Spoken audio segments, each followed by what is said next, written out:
안녕하십니까. 저는 해군사관학교 명예교수로 재직 중인 명예교수 송강수입니다.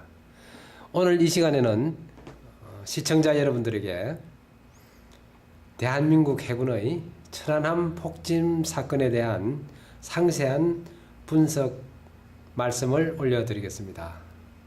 2010년 3월 26일 대한민국 해군의 천안함이 북한의 연어급 잠수정에서 발사한 어뢰에 피격되어 폭침된 지도 벌써 8년이 지나가고 있습니다. 이 사건으로 말미암아 우리 대한민국의 아까운 해군 장병들이 46명이 사망하고 구조 작업을 하면서 한 분이 또다시 사망한 사건이고, 우리 남북 대치 상황에서 획기적인 파장을 주는 사건이었습니다. 이 사건이 일어나자 정부는 국내의 전문가는 물론이고 미국과 스웨덴과 일본을 비롯한 여러 선진국에서 전문가를 초빙해서 객관적이고도 공정한 천안함 폭침 사건에 대한 현장 및 원인 조사를 마치고 그동안 수집된 정황 증거에 따라서 천안함이 북한의 잠수정에서 발사된 의뢰에 의해서 폭파된 것이라고 결론을 내고, 이에 대한 결과를 유엔을 비롯해서 자유우반 국가들에게 공포한 바 있습니다. 그러나 유감스럽게도 지금까지도 폭침 그 자체에 대한 원인을 뒤집을 만한 명백한 증거가 없는데도 불구하고 사소한, 그리고 검증되지 않는, 그리고 선동적인 주장을 함으로써 다시 한번 천안함 폭침 사건에 대한 조사 결과를 왜곡하고 정부와 해군에 대한 불신을 초래하고 있는 일이 계속되고 있어 참으로 안타까운 일입니다. 이 시간에는 천안함의 공정하고 객관적인 사건과 현장에서 수집된 증거, 그리고 전문가들의 조사 결과에 따라서 다시 한번 여러분들께 천안함의 폭침 사건에 대한 명확한 진실을 말씀드리고, 그동안에 제기된 여러 가지 의문사항에 대한 명쾌한 답변을 드리겠습니다. 이 시간 이후에 천안함 폭침 사건에 대한 일말의 의심도 가지지 말고 사나한 장병들의 영령을 위해서 많은 기도를 부탁드리겠습니다. 먼저 대한민국 해군 천안함 폭침 사건은 2010년 3월 26일 밤 9시 22분경 백령도 인근 해상에서 정상적인 임무를 수행 중이던 해군 소속 천안함이 공격에 의해서 침몰되었으며 성조원 104명 중 46명이 전사하고 58명이 생존한 사건입니다. 사건의 경과는 보시는 바와 같이 22시 22분에 천안함이 사건이 발생해서 23시 13분까지 야간 수색하고 환자 후송이 끝났습니다.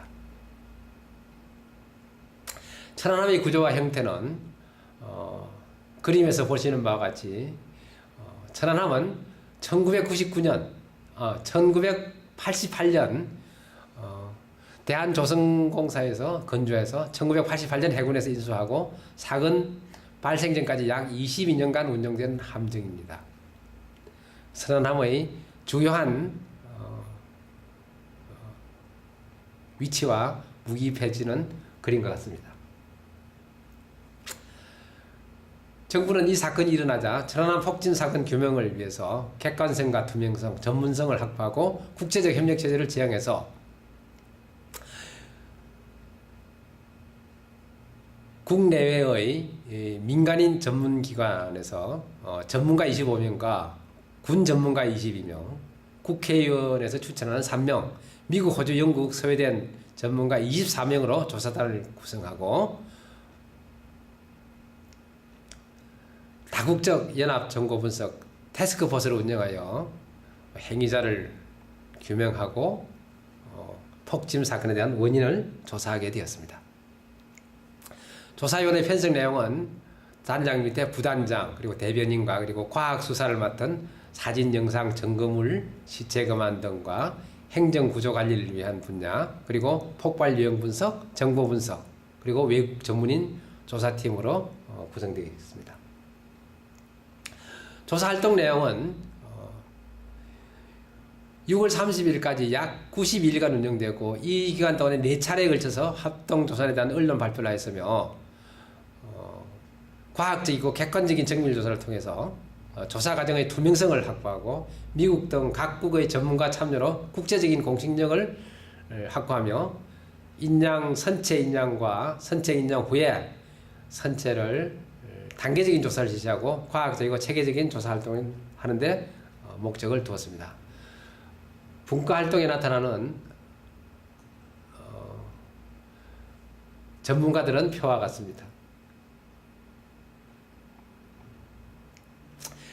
먼저 배가 침몰되었기 때문에 침몰 요인으로서는 비폭발성 원인과 외부 폭발에 의한 원인, 그리고 내부 폭발에 의한 원인으로 크게 침몰 요인을 나누고, 비폭발에는 자초 충돌, 피로 파괴, 외부 폭발에는 수상에서 미사일이나 포에 의해서 함포에 의해서 격침된 경우, 수중에서 어뢰나 기뢰에 접촉되어서 폭발로 인한 침몰, 그리고 기타 요인으로 외부 폭발의 원인을 분류하고, 내부 폭발에서는 탄약고, 연료 폭발, 엔진 결함으로 그 원인을 분류해서 조사를 실시하게 되었습니다. 먼저 침몰 원인 중에 비폭발로서는 자초, 충돌, 피로 파괴가 있습니다.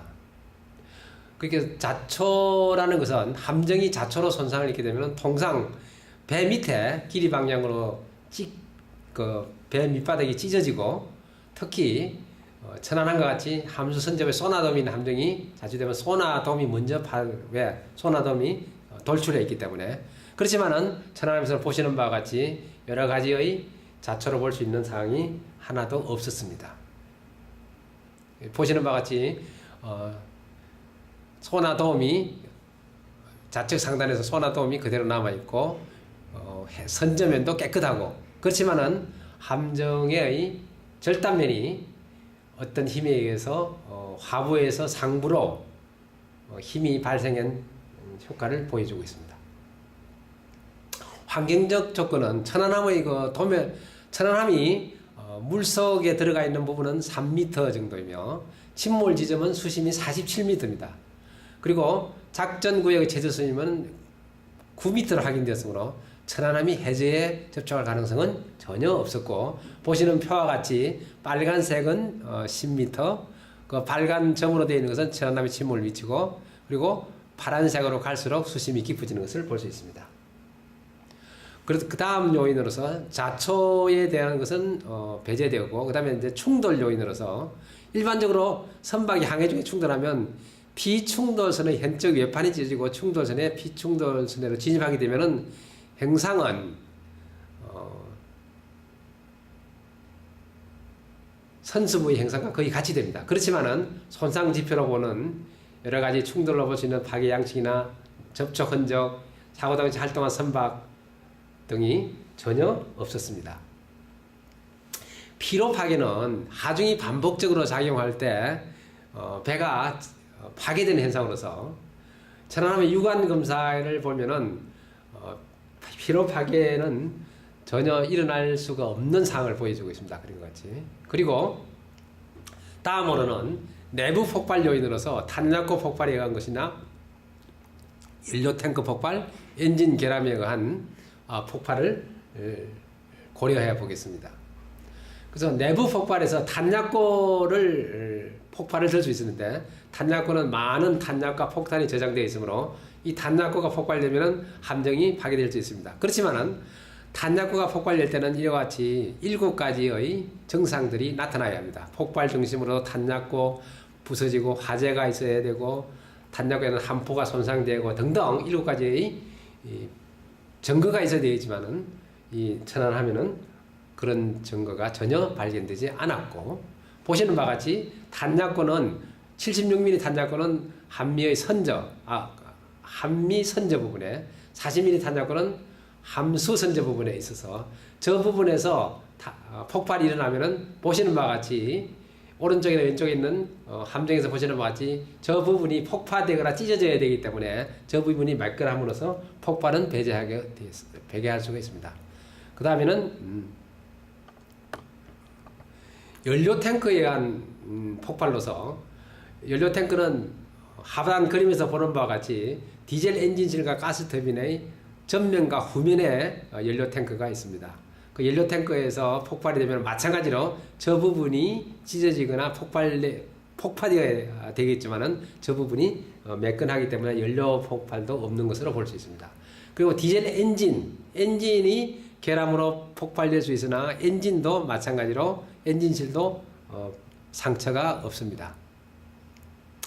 가스 터빈이 손상되는 경우에도 가스 터빈의 위치는 배 중앙에 가스 터빈이 거치되어 있고 그 앞면과 뒷면에 디젤 엔진이 있습니다. 그래서 저 부분이 배가 폭파되거나 가스 터빈이 폭파되어야 하는데 가스 터빈이 손상되는 것은 약간 있었고 헐스선리에 바깥 방향으로 휘어짐이 있었지만 그 다음 다른 손상 현상은 발견되지 않았습니다. 그래서 가스 터빈 결함도 없는 것으로 처리됩니다. 다음으로서 비폭발은 배제되었고 내부 폭발도 배제되면 다음에는 외부 폭발로 우리가 그 원인을 추정해 볼 수 있습니다.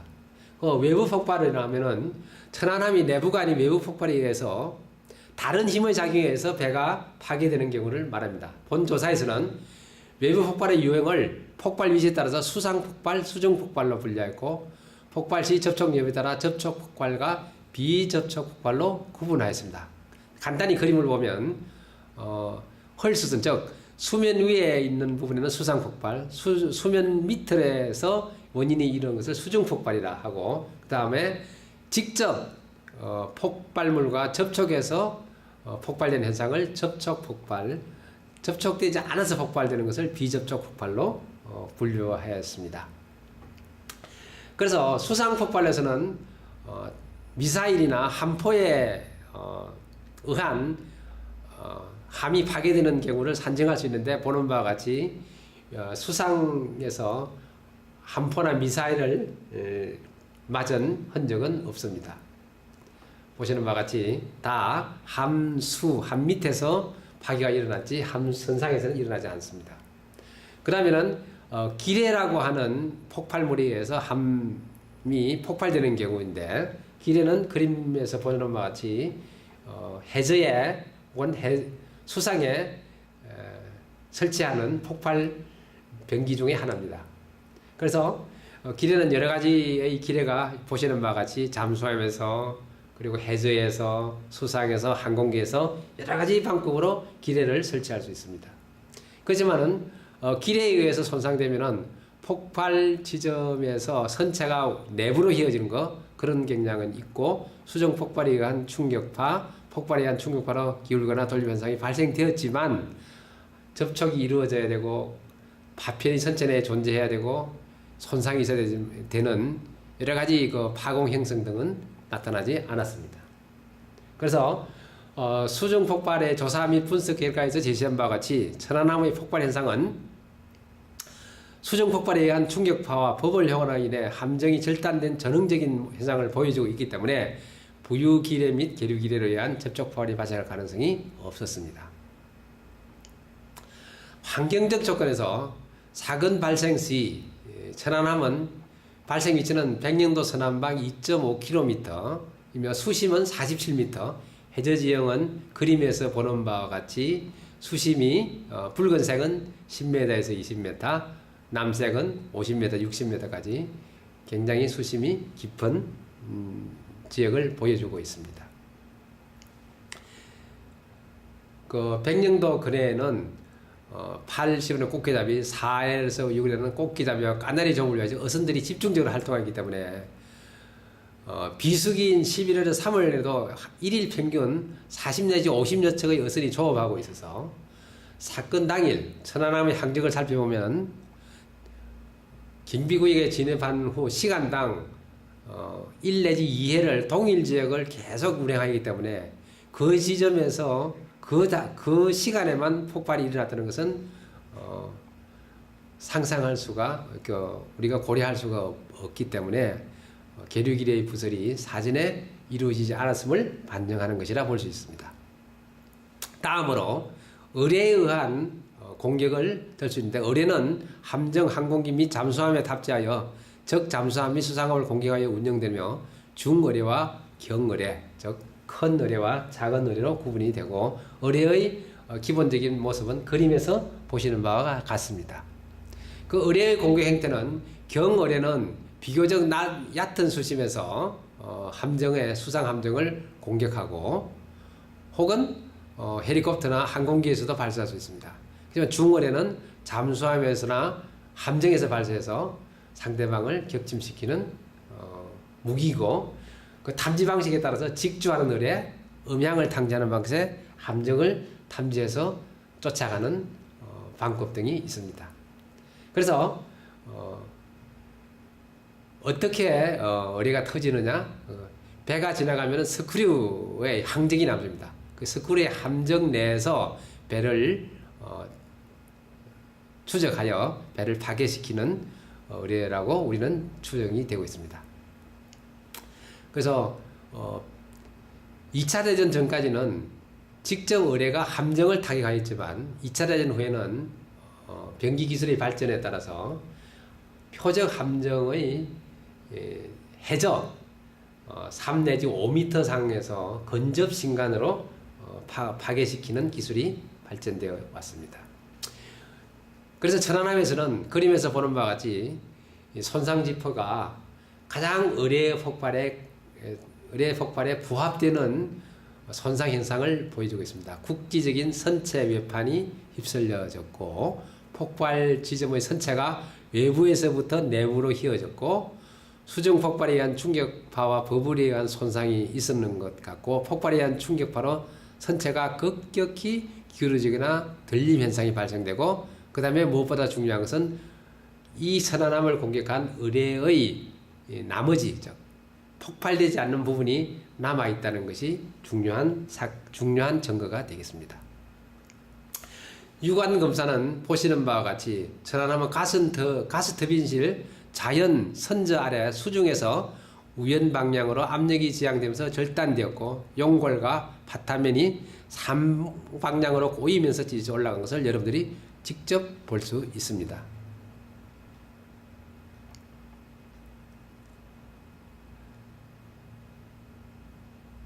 그래서 천안함의 폭발의 현장 및 조사를 분석하면 천안함의 선체 행상은 첫째, 인장된 함수와 함미의 전체 모양, 선체 구조가 변형된 행상 및 절단물의 형태, 밀리고 눌리고 잘리고 끓긴 것 같은 미세한 흔적 등 4가지 점에서 실시되었으며, 이를 통하여 폭발이 일어나는 위치, 폭발의 크기와 방향, 선체에 미친 영향 등을 판단하였습니다. 천안함의 폭발된 전체 모양은 앞에서 보여드린 바와 같이 천안함의 옆면 그림을 보면 빨간 점선으로 구성된 부분이 파괴되어 배에서 떨어져 나가면서 배가 두 부분으로 나누어지고 결과 천안함이 침몰된 현상으로 보입니다. 형상 분석은 아까 말씀드린 바와 같이 함수와 함미의 중간에서 배가 윗방향으로 휘어지면서 찢어진 형상을 보여주고 있습니다.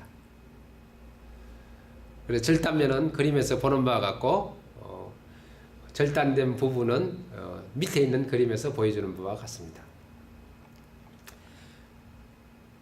거의 배의 절단면 함수와 한미면에서 보면은 형상을 비교해 놓았습니다. 이것은 한미를 위에서 본 그림이 파란 빛깔이 되겠습니다.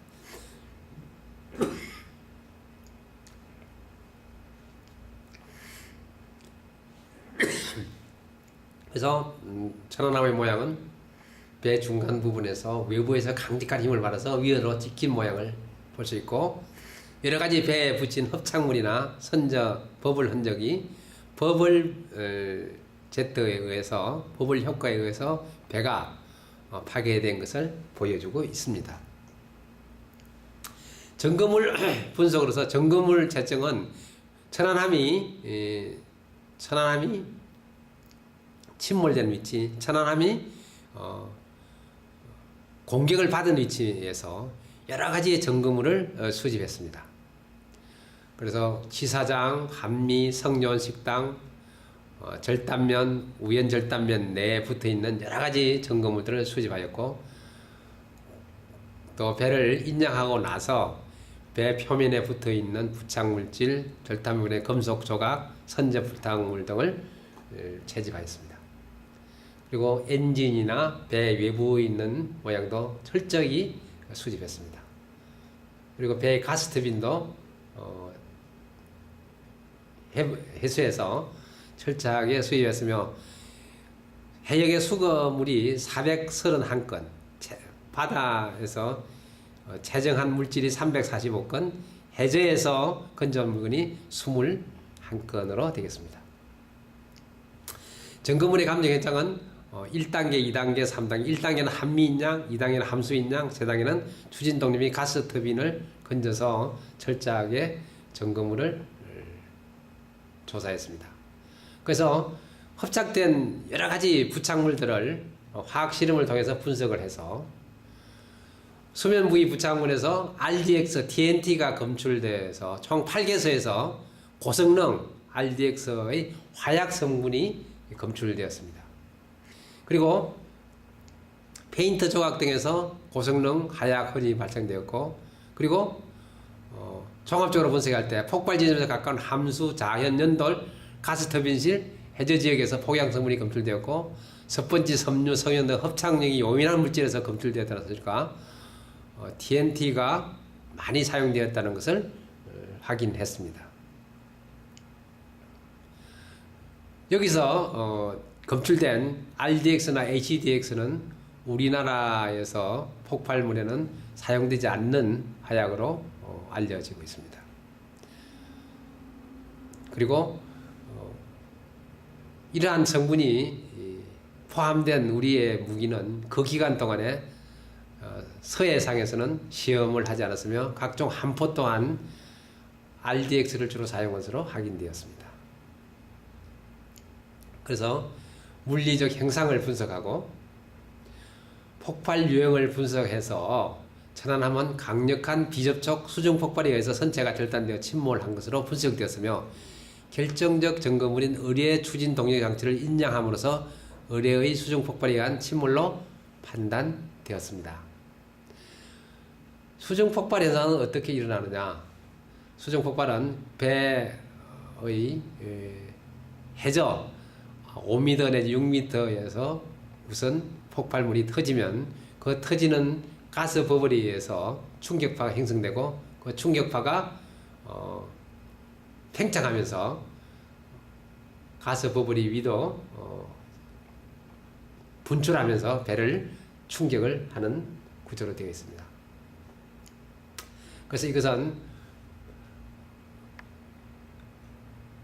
백령도에서 설치된 지진파 연구소에서 지진 사건 당일 지진파와 공중 음파를 갖다가 이렇게 기록하고 있고, 그 버블 크기와 폭발 분야의 크기를 추정하여 폭약이 약 250kg에서 수심 9m에서 터진 것으로 분석하고 있습니다.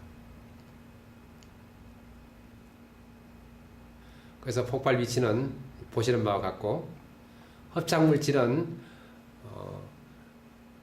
천안함의 선체에서 수집된 폭발 hợp착물질과 어뢰 추진 동력에서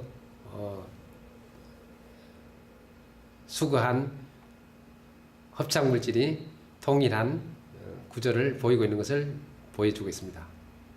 그래서 천안함의 선체하고 어뢰 추진 동력 장치에서 나오는 합착물이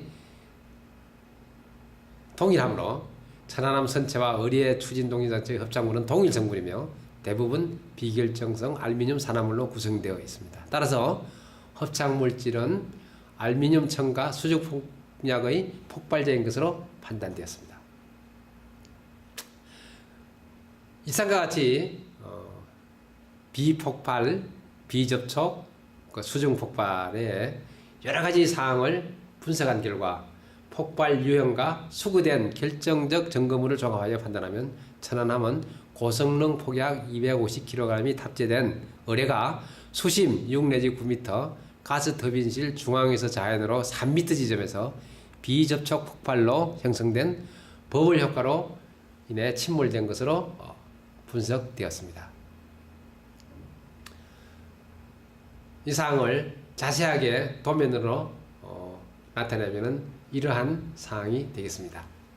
그래서 배를 옆으로 보면은 약 90m에서 한 5m 해죠. 그리고 중앙에서 보면은 중앙 하단에서 배가 어뢰가 폭발한 것으로 추정됩니다. 그래서 어뢰 폭발이 300kg과 300kg이 되었을 때 수중에서 폭발이 어떻게 일어나는지를 보여주고 있습니다. 침몰 해역은 백령도군의 해저 지역은 장애물 유무가 없었고 국립해양조사원, 해양연구원, 자문위원 등이 공동으로 체계적으로 과학적으로 조사하고 검증하였고 백령도 근처의 기후, 조석, 조류가 천안함 항해에 영향을 미치는 것을 자세히 분석했습니다. 백령도 근해 지역에는 아까 보시는 바와 같이 수심이 10m에서 60m까지 그리고 천안함의 한미가 있는 지점에는 약 부근에 정체모를 깔아앉아 있는 철선이 약 10m가량 있고 천안함의 한미가 있고 그때 천안함이 침몰된 지점의 수심은 37m가 되겠습니다. 그래서 그 천안함의 주변 그림은 이렇게 되겠습니다. 그리고 천안함의 침몰 위치는 빨간 지점에서 함수가 침몰되고 그 다음에 한미가 침몰되고 그 다음에 함수가 침몰된 지점을 나타내고 있습니다.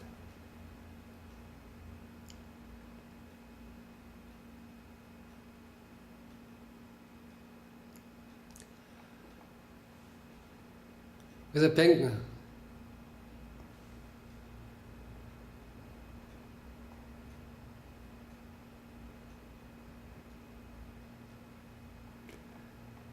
백령도 근처에 그 당시 해류 방향은 그림과 같습니다. 그리고 천안함은 우측 상단에서 보는 바와 같이 하살표 방향으로 항해하고 있었고 침몰 위치는 밑에 하단의 그림에서 보는 빨간 지점이 되겠습니다. 백령도 근해 조류는 최대 5노트로 강한 편이나 사건 발생 시간에는 조류는 정밀 시뮬레이션과 2.8, 3노트 정도로 됐으면 조류가 천안함 기동 및 북한 잠수정에 미치는 영향은 해역별로 차이가 있으나 속도 및 항해 조정을 통해 극복 가능한 것으로 판단되었습니다. 또한 북한 잠수정의 어뢰 운용 시에는 어뢰 속도 및 유도 방향을 고려할 때 조류의 영향이 미약하므로 기뢰 부설 시에는 정밀 부설을 위하여 저속 운항이 불가하기 때문에 조류 영향을 크게 받을 것으로 판단되었습니다. 그리고 어뢰 추진 동력 장치는 해군 탐색 구조단을 중심으로 해저 점검을 수거 활동을 하였습니다. 한국 측에서 기뢰 탐색함, 구조함 등 8척, 미군 측에서는 구조함인 살보함이 투입하였고 해양연구원의 장목, 2호도를 투입하였고 또한 106명의 잠수사, 로봇 미래호까지 통하여 증거물을 찾으려고 노력하였으나 현장인 백령도 해역의 경우 안개가 잦아 시기가 나빠 많은 제한이 있었습니다. 그러나 다른 효과적인 해저 점검을 수거반을 찾던 중 과거 공군에서 전투기 추락 사고 시 특수 거물을 이용하여 전투기 잔해를 수거한 사례를 확인하고 대평수산에서 특수 거물을 제작하여 3주간의 작업 끝에 90% 이상의 전투기 잔해를 수거한 사실을 알게 되어 타당성을 인정하고 합동조사단은 특수 거물을 활용한 해저 점검물 수거 방안을 본격적으로 검토하였고 4월 19일 해군본부에서 합동조사단의 요구대로 4월 22일 특수거물 제작을 시작하여 예정보다 1일 빠른 26일에 완료하여 그림과 같은 거물을 가지고 47m 해저를 사타치 탐색하게 되었습니다. 그 탐색한 결과는 4월 30일부터 5월 20일까지 약 한 달 동안 계속되었고 그때 5월 15일 날 의뢰 추진 동지 장치를 인양하고 5월 17일 날 가스 터빈실을 인양했습니다. 그래서 의뢰 추진체가 발견된 위치는 그림과 같습니다. 그래서 특수 그물망을 만들어서 그리고 밑에서 끌고 다니는 것을 배 위로 끌어올려서 그래서 점검물을 식별하고 현장 감식을 하고 있는 사진입니다. 점검물을 감식하고 점검물을 포장하고 포장한 것을 육상으로 옮겨서 헬기로 이송해서 정밀 감식을 하고 있는 광경입니다. 분석 결과 수거한 의뢰 추진 동지 장치는 조종 장치였으며 조종 장치는 프로펠러 추진 후부 샤프트로 구성되어 있고 이 중 추진 후부에는 4개의 날개가 있고 각 날개 앞부분은 고정타, 뒤에는 방향타가 있었다. 이 점검물이 어떤 의뢰의 추진 동력 장치인가를 확인하기 위해서 각국의 의뢰 재원 및 특성에 대하여 조사한 결과 북한에서 해외에 수출하기 위해 제작한 CHD-02D 의뢰와 유사하다는 사실을 확인하여 이에 대해서 설계 도면을 확보하고 비교 분석을 했습니다. 정보 분석 결과로부터 CHT-02D 의뢰의 이미지를 제공받아서 10배 이상 확대하여 이미지에 게재된 의뢰의 각 부분별 길이를 확인해서 점검물과 일치 여부를 확인하였습니다. 그래서 인장된 주제 확인체를 설계도에 나타난 설계도와 맞추는 그림이 보시는 바와 같이 같습니다. 그래서 구체적인 사항은 날개 핀 부분에는 왼쪽 부분에서 나오는 부분이고 가운데 부분은 방향타 그리고 뒷부분은 왼쪽 방향타가 되겠습니다.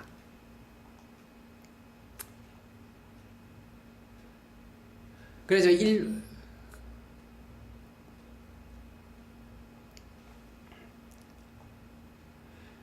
이와 또한 프로펠러 부분의 백색 흡착 물질을 분석한 결과 알루미늄 산화물, 탄소, 알루미늄 분말 등이 검출되었고 이는 천안함에서 선체 및 연돌 부분의 흡착물과 동일한 것으로 확인되었고 의뢰의 추진체에 발견된 1번이라는 글자 보기는 2003년 포항거리에서 습득하여 보관 중인 북한 경을의 헤드캡 안쪽에도 사호라고 표진되어 있다는 점에서 표기 방법이 동일하다는 사실을 확인하여 우선적으로 필적 감정을 고려해 보았으나 글자가 달라 제한됐으며 1번 표기의 잉크 분석과 표면 분석을 실시한 결과 글씨 위에 염분이 침착되고 있고 내부 철제의 부식이 진행되어 잉크 위로 솟아오른 것이 한철되어 1번 표기가 철제 부식 이전에 기재된 사실을 확인하였습니다. 또한 1번 글씨가 의뢰의 폭발로 150도 이상의 고열이 발생했음에도 잉크가 증발하거나 변색되지 않고 파란색 형태로 남아있는 이유를 확인하기 위해 분광 분석기를 이용해서 표고에 있는 추진 후부 부분을 정밀 분석한 결과 철 위에는 스테인리스 색상과 유사한 금속 부식 방지용 페인트가 표기되어 있는 것을 확인하였다. 또 이와 관련 카이스트의 연력학 전문가 송태호 교수는 의뢰 폭발 시 온도 변화 연구를 통하여 폭발 시 생기는 3000도씨의 하염은 단열 팽창하면서 0.1초 만에 28도씨까지 냉각이 되고, 이 과정에서 하염이 디스크 온도를 바닷물 수온 3도씨보다 2 내지 3도는 올릴 수 있으나 1번 글씨가 쓰여진 후면은 미처 열 전도가 되지 않아 온도 변화가 거의 없다는 연구 결과를 발표하였습니다. 또한 더 가혹한 조건에서도 추진부 어느 부분도 20도씨 이상의 온도가 오르지 않았으므로 추진 후보의 페인트 및 글씨는 열 손상을 입을 수 없다는 연구 결과를 제시하여 1번 글씨가 남아있는 이유를 과학적으로 증명하였습니다. 그래서 결론적으로 점검울인 의뢰 추진 동력 장치는 북한의 의뢰 설계 도면과 크기와 모양이 일치하며 1번 한글 표기가 되어 있다는 점, 우리나라의 수중 무기에 대한 재물 조사를 실시한 결과 이상이 없는 것으로 확인된 점을 고려해서 폭발 원점에서 수거한 의뢰 추진 동력 장치는 북한에서 제조하여 사용 중인 CHD-02D 의뢰의 산해물로 천안함이 북한 CHD-02D 의뢰에 비격되어 침몰하였다는 것을 확인하였습니다. 그리고 보이는 그림이 북한제 의뢰의 사진입니다. 결론은 다음과 같습니다. 그래서 침몰 원인을 의뢰 비경으로 판단한 근거는 선체 손상 부위를 정밀하여 분석한 결과 충격파와 버블 효과로 전체 연골이 건조 당시와 비교하여 위쪽으로 크게 변형되어서 외판은 급격하게 꺾이고 선체에는 파탄된 부분이 있었다. 점과 두 번째, 함정 내 외부의 표면을 면밀하게 조사한 결과 함정이 좌우로 심하게 흔들리는 것을 방지해주는 천안한 암정기에 나타난 강력한 압력 흔적이 보였었고, 셋째로는 생존자들이 거의 동시에 폭발음을 일위에 청취하였으며 충격으로 쓰러진 자연 gen시병의 얼굴에 물이 튀었다는 진술이 있었습니다. 그리고 네 번째, 한국 지질자원연구원의 지진파 공정원판을 분석한 결과 지진파는 4개소에서도 진도 1.5 규모로 감지되어 공정원판은 11개소에서 1.1 간격으로 이에 감진되었다. 지진파 공정원판은 동일 폭발원이었으며 이거는 수중 폭발에 의한 충격파와 버블 효과의 현상과 일치하였습니다. 다섯째, 미국 측의 선체 변형 현상 분석 결과 수심 약 6 내지 9m에서 버블 200 내지 300kg의 폭발이 있었던 것으로 판단되었고, 여섯째, 백령도 거대의 조류를 분석한 결과 강한 조류에 의해서 기뢰 부술은 불가능하다는 점, 일곱째는 폭약 성분의 분석한 결과 HMX는 연돌, 함수, 절단면 등 28개소에서 검출되었으며 RDX는 연돌, 해저 토양 등 6개소에서 검출되었고 DNT는 함 안정기 등 2개소에서 검출됨으로써 HMX, RDX, TNT가 혼합된 폭약 성분임을 확인하였습니다. 마지막으로 민군 합동조사는 특수거물을 이용해서 침몰 해역에서 의뢰로 확정할 수 있는 결정적인 증거물로 의뢰의 추진 동력 장치인 프로펠러를 포함한 추진 모터와 조종 장치 등을 수거하였으며, 이 증거물은 북한이 해외에 수출할 목적으로 배포한 의뢰 소개 자료의 설계도와 크기 모양 등이 일치하였고, 천안함 선체에서 발견된 흡착물질과 의뢰 추진 동력 장치에서 발견된 흡착물질의 성분을 분석한 결과 동일한 성분으로 확인되었습니다. 이러한 모든 증거는 수거한 의뢰 부품이 북한에서 제조되었다는 것을 말해줍니다.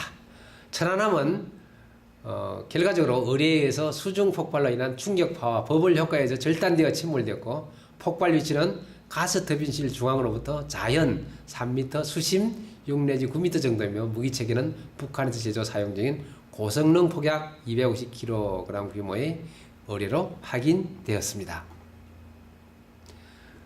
의뢰를 공격한 북한 잠수함의 가상 침투로는 그림에서 보는 바와 같습니다. 이렇게 해서 여러 가지의 가능성에 대한 세밀한 분석과 현장 조사 그리고 점검을 채취 수거를 통해서 천안함의 폭발 원인이 북한에서 생산된 의뢰에 의해서 이루어진 것임을 명백하게 증명할 수 있었습니다. 다음에는 일회성 및 비전문가의 견해에 대한 확인입니다.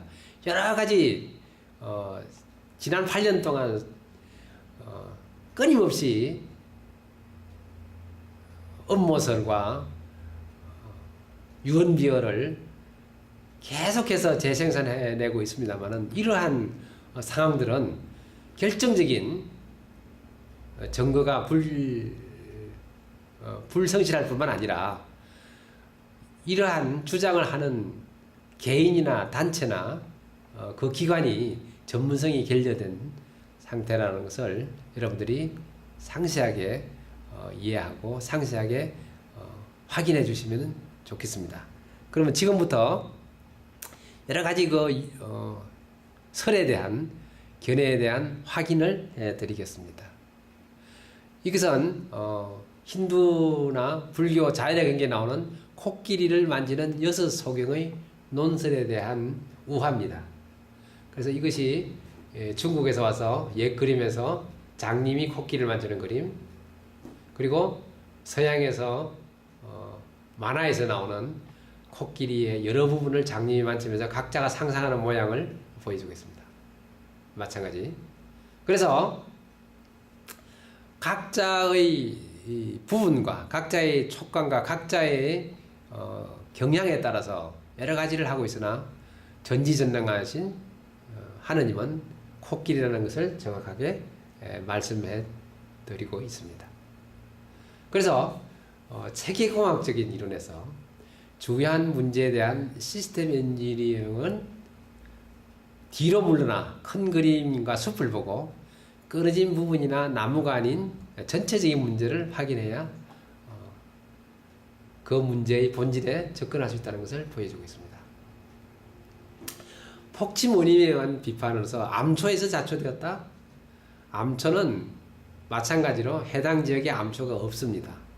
암초에서 자초되면 함수에서 길게 찢어지고 초기암 이척이 자초되었으나 두동강 나지 않은 것은 밑에서 보는 2007년 독일의 기뢰전 암, 2009년의 미순양암 하와이 근처에서 자초된 모습, 2012년 중국의 군함이 남중국에서 자초된 모양, 2013년 미국의 소해함이 자초된 모습, 그리고 스페인 해안에 여객선이 자초되어 10년 동안 방치되어도 배가 파괴되지 않는 것을 보여드리고 있습니다. 그래서 사건 당일 천안함이 운항한 지역에는 수심이 20m 이상, 그리고 천안함을 자초시킨 암초가 없습니다. 제도에서 보시는 바와 같이. 그리고 군함의 선체 가운데 7, 8m 부분이 공중으로 산화될 수 없는 현상이 과연 자초를 통해서도 나타날 수 있는지 과학적으로 그 증거를 제시하고 가장 중요한 원인과 결과에 대한 이 두 가지의 해답을 제시할 수 있어야 되는데 어느 누구도 암초와 선체가 공중으로 폭파된 현상에 대해서는 자초로서 설명하는 사람이 나타나지 않고 있습니다. 그러면 온도 문제는 아까도 본문에서 나온 것처럼 1번 글씨 부분은 0.1도도 안 올라갔다. 그러므로 1번 문제는 가이스트의 송태호 교수입니다. 그리고 송태호 교수를 지지하는 한국기계학회와 가이스트의 교수들이 송태호 교수의 논문에 대한 지지 사인을 보여주고 있습니다.